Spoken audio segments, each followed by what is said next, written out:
In the vast expanse of the Outer Rim territories, where the galaxy's reach grows thin and civilizations cling to existence on forgotten worlds, there lies a planet that defies everything we think we know about habitable worlds. This is Utapau, a wind-swept celestial body, where life flourishes not on the surface, but deep within the bones of the Earth itself. Picture this. You're standing on what appears to be an endless desert plain, buffeted by hyperwinds that could strip flesh from bone. The surface seems barren, hostile, utterly devoid of the teeming life that characterizes most inhabited worlds. But peer over the edge of one of the massive craters that dot this landscape, and you'll discover something extraordinary. These aren't just holes in the ground, they're windows into an entire civilization that has made its home in the planet's depths.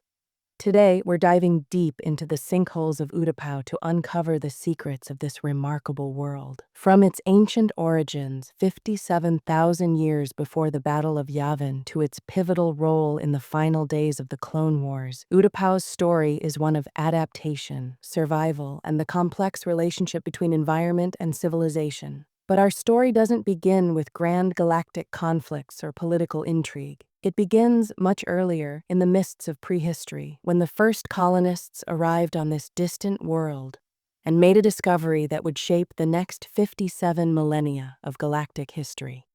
57,000 years before Luke Skywalker would destroy the Death Star above Yavin, a race of humanoids made landfall on Utapau.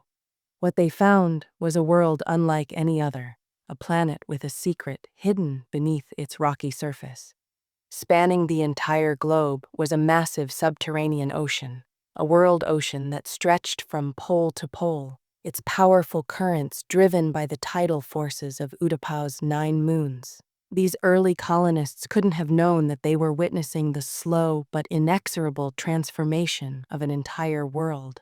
The currents of this world ocean were patient sculptors, gradually eroding the underside of Utapau's crust over millennia. What began as small fissures grew into chasms, and chasms became the massive sinkholes that would define Utapau's character.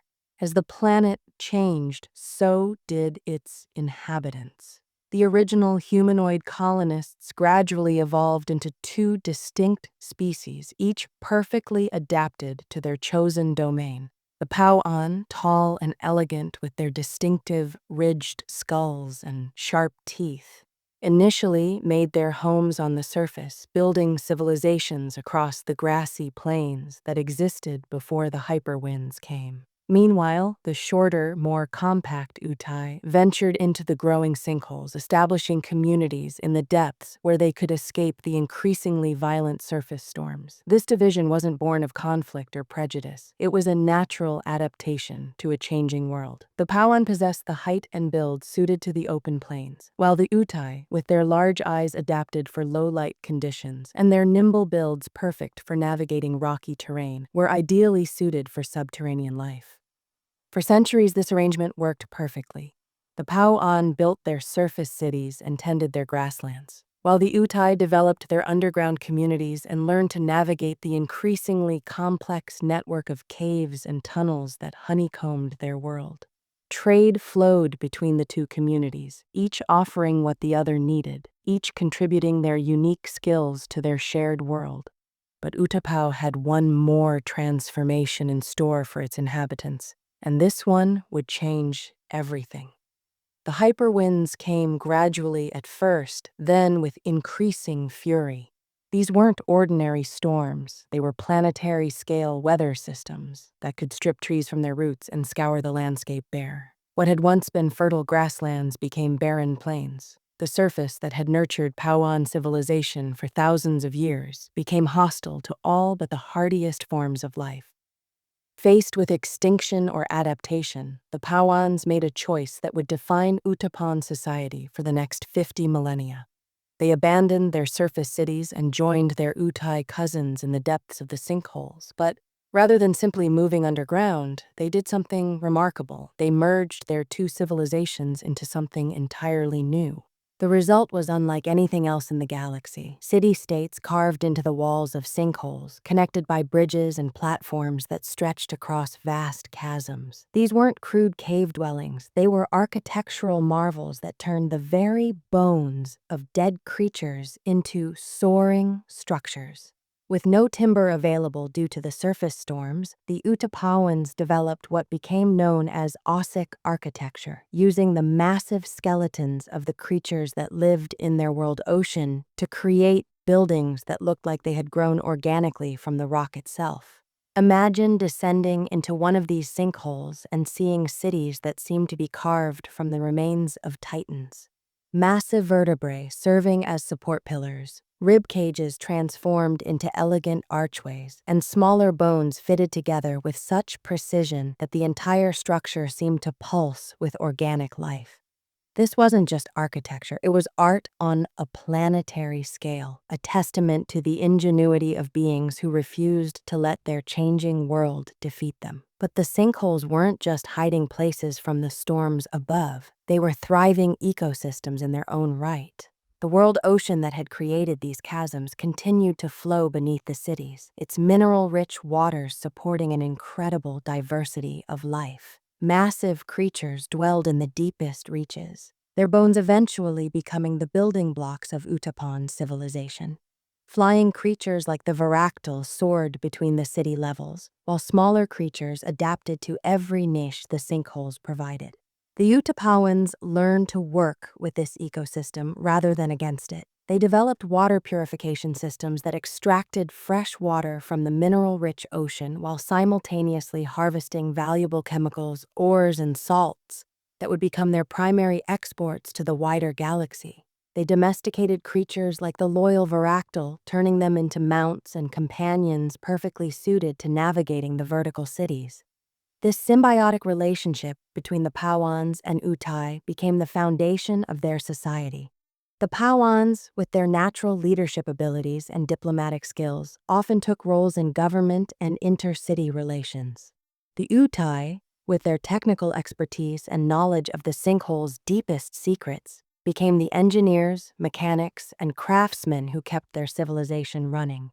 Neither group dominated the other. They had learned that cooperation was the only path to survival on their harsh world. The political structure that emerged reflected this philosophy. The Utapau Committee represented numerous city-states scattered across the planet, each one a small nation carved into its own sinkhole. These city-states weren't always peaceful. Competition for resources and political disagreements led to regular conflicts, but the committee eventually learned to mediate these disputes and present a unified face to the galaxy beyond their world. This isolation wasn't accidental. Utapau's location in the Outer Rim, combined with its harsh surface conditions and the secretive nature of its subterranean cities, made it easy for the Utapauans to maintain their independence. They traded with the wider galaxy when it suited them, exporting their valuable minerals and the occasional starship while importing foodstuffs and technology they couldn't produce themselves. But they remained largely neutral in galactic affairs, preferring to focus on their own world and their own people. This neutrality would serve them well as the galaxy descended into the chaos of the Clone Wars. While other worlds chose sides between the Republic and the Confederacy of Independent Systems, Utapau sought to remain above the conflict. Their remote location and lack of strategic importance made this possible. For a time, the Utapauans had also become the adopted home of other species seeking refuge from galactic conflicts.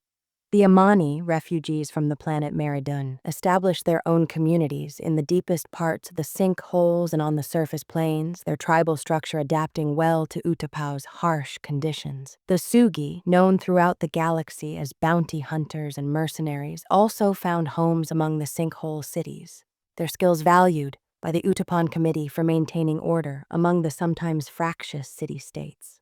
This diverse population, united by their shared adaptation to Utapau's unique environment, created a rich cultural tapestry. Multiple languages could be heard in the sinkhole cities: Utapese and Utai from the native populations, Amani from the refugees, and Galactic Basic Standard for communication with off-world traders. Despite their differences, all these groups had learned to work together, bound by the understanding that survival on Utapau required cooperation. The peace they had built over millennia was about to be tested in ways they could never have imagined. As the Clone Wars raged across the galaxy, Utapau initially seemed like it might escape the conflict entirely. The planet's neutral stance and remote location kept it off the major hyperspace routes where most of the war's battles were fought. The Utapan Committee had no desire to involve their world in what they saw as a conflict between distant powers that had little relevance to their daily lives. But neutrality in galactic conflicts is often a luxury that only lasts as long as neither side sees value in what you possess. And Utapau, despite its isolation, possessed something that would eventually draw the attention of the Confederacy of Independent Systems. The first sign that their peaceful isolation was ending came when Jedi Masters Anakin Skywalker and Obi-Wan Kenobi arrived on Utapau, investigating the death of Jedi Master Tuon. What they discovered was far more serious than a simple murder. The Confederacy was attempting to acquire a massive kyber crystal hidden somewhere on the planet. These crystals, essential components of both lightsabers and massive weapons like the Death Star, were too valuable for the Separatists to ignore. The Jedi were able to destroy the crystal before it could fall into enemy hands, but their presence on Utapau had revealed the planet's location to Confederate intelligence. The secret sanctuary that had protected the Utapauans for thousands of years was secret no longer. The invasion, when it came, was swift and overwhelming. Thousands of battle droids descended on the sinkhole cities, their mechanical precision no match for the organic chaos of Utapan architecture. The droids were designed for conventional warfare on conventional worlds. They struggled to adapt to cities that spiraled down into the earth, connected by bridges that could be collapsed and passages that could be sealed. But numbers told in the end. The Utapauans, despite their knowledge of their home terrain, were not a military people. They had spent millennia learning to cooperate with each other and their environment, not preparing for interstellar warfare. The Confederate occupation was harsh but effective, turning the peaceful sinkhole cities into military installations. The occupation served multiple purposes for the Confederacy. Utapau's remote location made it an ideal hideout for the Separatist leadership as Republic forces closed in on their other strongholds. More importantly, the planet's mineral wealth and manufacturing capabilities could be turned to the Confederate war effort. The same facilities that had produced trade goods for galactic commerce were retooled to produce war materials. For the Utapauans, the occupation was a catastrophe that threatened everything they had built over 57,000 years. Their carefully balanced ecosystem was disrupted by military construction. Their political system was replaced by Confederate military rule. Worst of all, their philosophy of cooperation and adaptation was challenged by an occupying force that respected neither their culture nor their environment. The darkest hour was approaching, but it would also bring an opportunity for the Utapauans to prove that their millennia of adaptation had prepared them for challenges their ancestors could never have imagined. The Republic's response to the Confederate occupation of Utapau was swift but complicated by the planet's unique geography. When Obi-Wan Kenobi arrived in pursuit of General Grievous, he faced the same challenges that had initially stymied the Confederate invasion. How do you conduct military operations in cities built into sinkholes? The answer came from an unexpected source: the Utapauans themselves. Led by Port Administrator Tion Medon, the native population had been waiting for an opportunity to strike back against their occupiers. They knew every passage, every hidden route, every structural weakness in their own cities. What had been a disadvantage during the initial invasion became a crucial advantage during the liberation. The Battle of Utapau became a masterclass in asymmetric warfare. While clone troopers engaged Confederate battle droids in direct combat, Utapauan fighters used their intimate knowledge of the sinkhole cities to strike at enemy positions from unexpected angles. Creatures like the Varactyl, previously used as peaceful mounts, became cavalry in the truest sense, carrying riders up and down the vertical battlefields with impossible agility. General Grievous, the Confederate commander overseeing the occupation, found himself fighting not just Republic forces, but the planet itself. Every bridge could be a trap, every platform a potential ambush site. The organic architecture that had seemed so primitive to Confederate eyes revealed itself to be a sophisticated defensive system, designed by 50 millennia of evolution to protect its inhabitants. The battle's climax came when Obi-Wan Kenobi finally cornered Grievous in one of the sinkhole cities. Their lightsaber duel, witnessed by Utapauan civilians who had suffered under Confederate rule, became a symbol of liberation for the entire planet. When Kenobi finally defeated the cyborg general with a blaster rather than his lightsaber, it seemed that Utapau's long nightmare was finally over. But the galaxy had one more cruel twist in store for the Utapauans and their would-be liberator. Order 66 changed everything in an instant. The clone troopers who had fought alongside Utapauan forces moments before suddenly turned their weapons on Obi-Wan Kenobi. The Jedi Master, caught completely off guard by the betrayal, fell into one of the very sinkholes he had helped liberate. Only the quick thinking of his Varactyl mount, Boga, saved his life, though the loyal creature sacrificed herself in the process. For the Utapauans watching this betrayal, it must have seemed like history repeating itself in the cruelest possible way. Once again, outside forces were imposing their will on their world. Once again, the peace they had fought to restore was being shattered by conflicts they had no part in starting. The Republic they had helped was gone, replaced by the Galactic Empire. The liberation they had celebrated became a new occupation, perhaps even harsher than the Confederate rule they had just escaped. Imperial forces, unlike the droids they replaced, understood the value of Utapau's unique environment and were determined to exploit it fully. The transition from Republic to Empire marked the beginning of a new, dark age for Utapau. The planet that had remained neutral for so long found itself firmly under Imperial control, its resources commandeered for the Empire's growing military machine. The Utapauan Committee, which had governed the planet for millennia, was replaced by Imperial administrators who had no understanding of or respect for Utapauan culture. Many Pauans fled their homeworld during this period, becoming refugees scattered across the galaxy. Those who remained faced the daily reality of living under occupation by a regime that saw their world as nothing more than a resource to be exploited. The delicate balance between different species that had characterized Utapauan society for thousands of years was disrupted by imperial policies that favored compliance over cooperation. The planet did gain representation in the Imperial Senate through Senator Daho Sejan, a Pauan who believed that working within the system was the only way to protect his people. Sejan argued that imperial membership, however unwelcome, was preferable to extinction, but his pragmatic approach earned him nothing but contempt from his own people, who saw him as a collaborator who had sold out their freedom for personal comfort and wealth. This period also saw the rise of figures like Fizen Gore, a Pauan medical student whose experiences during the imperial occupation would lead him down a dark path. Abducted by criminals along with his friend Gristof Trak around 17 years before the Battle of Yavin, Gore witnessed firsthand the violence that had become commonplace on their world. When Eftrak was shot and fell into a coma, Gore's response revealed how deeply the trauma of occupation had affected even the youngest generation of Utapauans.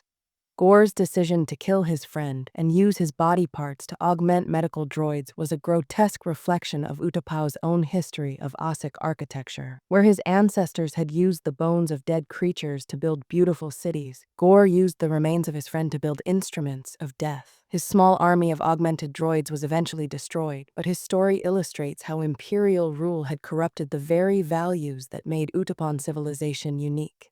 The imperial occupation of Utapau represents one of the greatest tragedies in the planet's long history. A world that had spent 57,000 years learning to adapt and cooperate was forced to submit to a regime that valued neither adaptation nor cooperation. The sinkholes that had once been sanctuaries became prisons, and the cities that had grown organically from the bones of the earth were transformed into industrial complexes serving an empire that cared nothing for the world that housed them. Yet even in this darkest period, the spirit that had allowed the Utapauans to survive hyperwinds, Confederate occupation, and countless other challenges remained alive.